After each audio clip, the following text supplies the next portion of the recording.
রামপুরহাটের ব্যাংকের ভোট, সেই ভোটে মনোনয়নপত্র জমা দিতে যাচ্ছেন যখন তৃণমূল বিরোধী দলগুলি, তখন তাদের তৃণমূলের যারা কর্মী তারা বাধা দিচ্ছেন বলে অভিযোগ উঠেছিল। দেখুন সেই ছবি। আমাদের লোকজন কি করছে? আমি তো ভোটটা কেন তা নমিনেশন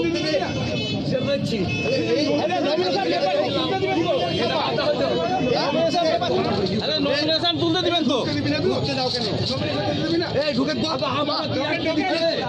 গেট বন্ধ করে দিচ্ছে, অদ্ভুত ব্যাপার। গেট বন্ধ করে দিচ্ছে, নমিনেশন হবে না। এই মাস্টার ইয়ে কো ছেলে কো আপনারা এটা লিখুন। আরে আরে ঢুকাছে এখন, এই সময় ঢুকে যাক।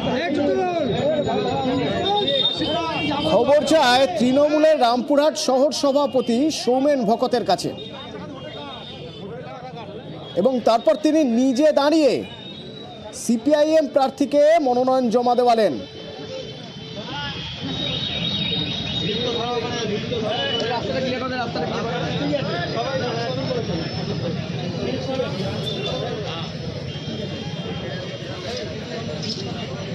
প্রতিনিধি অক্ষয় আমার সঙ্গে রয়েছে। অক্ষয়, যে সৌমেন ভকত যে জেস্টার দেখালেন, যে সৌজন্য দেখালেন, সেই সৌজন্যে কি যারা মনোনয়ন জমা দিতে পারছিলেন না তারা খুশি, তারা আশ্বস্ত?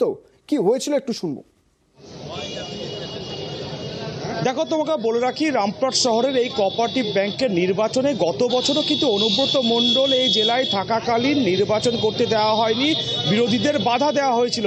সেই মতো আজকে যখন বাম প্রার্থীরা মনোনয়নপত্র দাখিল করতে আসে, সেই সময়ও ওদেরকে তৃণমূলের যারা কর্মী তারা কিন্তু বাধা দেয়, গেটে ঢুকতে পর্যন্ত দেওয়া হয় না এবং ধাক্কাধাক্কি শুরু হয়। শেষমেশ রামপুরহাট পৌরসভার পৌরপতি তথা রামপুরহাট শহর তৃণমূল কংগ্রেসের সভাপতি সৌমেন ভকত ঘটনাস্থলে আসেন এবং তারা গেটে প্রবেশ করতে দেন যারা বাম প্রার্থী আছেন তাদের। এবং আজকের যে প্রথমে বাধা দেওয়া হয়েছিল সেই নিয়ে কিন্তু আবারও প্রশ্ন উঠতে শুরু করেছিল, তাহলে কি অনুব্রত মণ্ডলের অনুপস্থিতিতে আবার কি নির্বাচন করতে দেওয়া হবে না?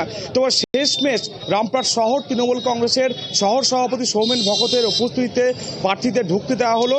যারা বাম প্রার্থী বা বাম নেতৃত্ব তারাও কিন্তু এই ঘটনার পর প্রথমে বাধা দেওয়া, তারপর ঢুকতে দেওয়া, সেই জন্য কিন্তু তারাও স্বীকার করছেন যে তৃণমূলের হয়তো এক শ্রেণীর যারা নেতাকর্মী আছে তারা নির্বাচন করতে চাইছেন, তাই সেই কারণে তাদেরকে প্রবেশ করতে দেওয়া হলো।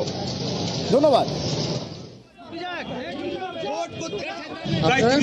বাধা পেয়েছিলেন, তারপরে উনি এসে এটা খুলে দিয়ে কি বলবেন? শুভবুদ্ধির উদয় আছে তো, শুভবুদ্ধির উদয় তৃণমূলের ভেতর থেকে তো হচ্ছে। তৃণমূলের একটা অংশ চাইছে তো যে গুন্ডা মস্তানরা দলটাকে কন্ট্রোল করছে, এর থেকে বেরোতে চাইছে তো। পশ্চিমবাংলার জন্য তো ভালো, এটা খারাপ কি? আমরা অবশ্যই ধন্যবাদ জানাচ্ছি। ভোট নিয়ে আমরা দেখেছি বিরোধীর একটা চাপানোতর থাকে, নির্বাচন করতে দেওয়া হবে না, নমিনেশন করতে দেওয়া হবে না। তারই ফলস্বরূপ আপনাদের চোখের সামনে দেখলেন বিরোধীরা নমিনেশন করেছে এবং আমরা থেকে বিরোধীকে নমিনেশন করাছি। এটাই তৃণমূল কংগ্রেস, এটাই মমতা ব্যানার্জি, এটাই অভিষেক ব্যানার্জি।